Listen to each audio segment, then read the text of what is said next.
Morning, আপনারা কেমন আছেন? আশা করি ভালো আছেন, আমিও ভালো আছি। এখন বাজে 9:24, 9:24 বাজে। তো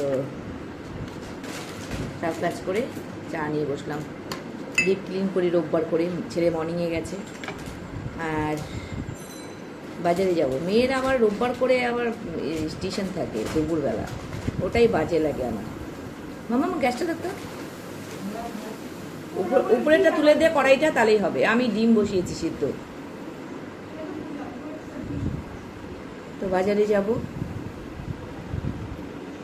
আর এদিকে সব কাজ হয়ে গেছে, শুধু কাঁচা গরম জলে, উষ্ণ গরম জলে ছেলের বেডশিটটা ভিজালাম, আর পর্দাগুলো সব প্রতিদিন কাঁচা থাকে। কাচতে কাচতে না আমার সত্যি হালত খারাপ। ছেলের কিছু জামা যেগুলো পড়ে যায় সন্ধ্যাবেলা বা অফিসে, ইউনিফর্ম না এমনি পড়ে যায়, আবার ওগুলো গরম না, ওকেও বলে দোষ নেই। বাইরে বেরোলেই যেই জামাই পরে যায় না কেন, এত গরম, সেই জামার নেক্সট পরা যায় না, না কাঁচা হলে। তো ওই জন্যই কাঁচাটা আমার ডেলি হয়, আর ডিসকালারও হয়ে যায় কাপড়গুলো, তার জন্য, এত কাচার জন্য হাতেই কাচতে হয়। কি বলবো, কপালে সুখ না থাকলে যা হয়।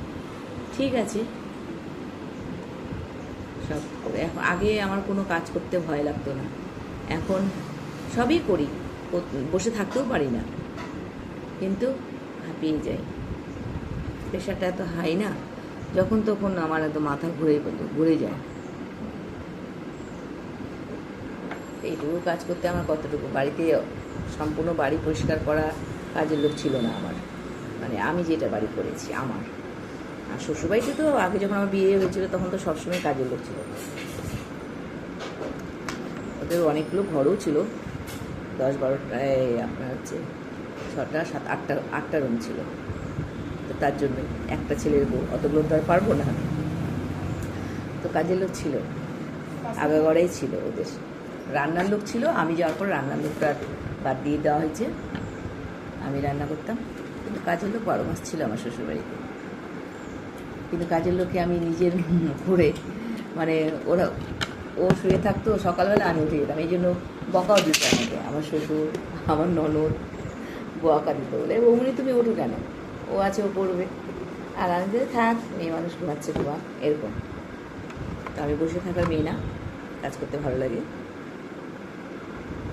কেউ কাজ করবে, আমি চুপচুপ করে বসে থাকবো, বিরক্তি লাগে। মানে আমি করলে তাড়াতাড়ি হয়ে যাবে, সবাই মিলে তখন আড্ডা মারবো, এরকম মনে হয়। যাই হোক, কিছু কিছু সময়ে খুব শরীর ক্লান্ত হলে মনে হয় যে কেউ যদি চুপ করে দিতে নেয় না নিজের কাজটা, যে হ্যাঁ নিয়ে নেবো। পাগল আমার মেয়ে, বিরিয়ানি খাবে, বিরিয়ানি নিয়ে চলে আসো। এত সকালে তোর শ্বশুর রান্না করে বসে আছে বিরিয়ানি, জানি যে হাজির বিরিয়ানি যে খাইয়ে ওরা সারা রাত ছেলেগুলো জাগা থাকে। হ্যাঁ আসতে হ্যাঁ জেগে থাকে। ওরা বলে সারা রাত যে মানে হোম ডেলিভারি, ওদের তো বেশিরভাগ ওগুলোই যায়, সারা রাত জেগে থাকে। তো এখন তো সকালবেলা একটু তো রেস্ট দিয়ে ওদেরকে, এত সকালে বিরিয়ানি হয় না। আর আমি বিরিয়ানি করবো না, চাল ভিজিয়ে দিয়েছি অলরেডি। ফালতু কথা একদম বলবি না, একদম রাখি পূর্ণিমার দিন খাবি, হাতে নখ কাটবি। রাখি পূর্ণিমা হাতে নখ কাটবি, নখ বড় হয়েছে ডানাতে একদম।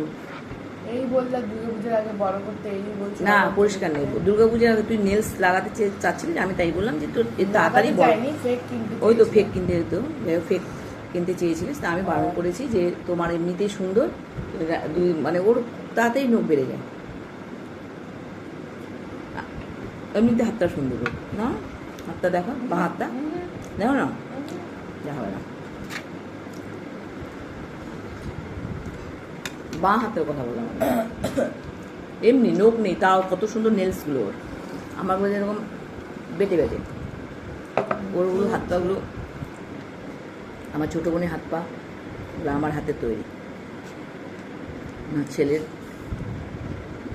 আমার ছোটো বোন তো যখন হয়েছে তখন তো আমরা বড়, তখন আমি মনে ক্লাস 7-8-এ পড়ি। তো একটু তেল মাখাতাম ওর হাত পাগুলো যতগুলো, ওই জন্য হাত পাগুলো খুব সুন্দর হয়েছে ওর, আমার মেয়েরও। আমার হাতে তো দিচ্ছেন ফ্যান চলছে, তাও ঘেমে যাচ্ছি। এই হচ্ছে কলকাতা। যাই হোক, অনেক বক করলাম সকালবেলা।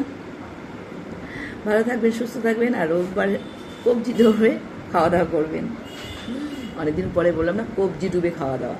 আমাদের দিকে গ্রামে আগে কারো বিয়ে টিয়ে লাগলে বলতে, এই কালকে বিয়ে আছে, কবজি ডুবে খাবো। তো সেই হচ্ছে ব্যাপার। এখন আর খাওয়া দাওয়া কে কত করতে পারে, এখন তো খাওয়ার মধ্যেই যত সব লাগো, এটা খাওয়া চলবে না, ওটা চলবে না। রাখছি বন্ধুরা, পরে দেখা হচ্ছে শর্ট ভিডিওতে। টাটা।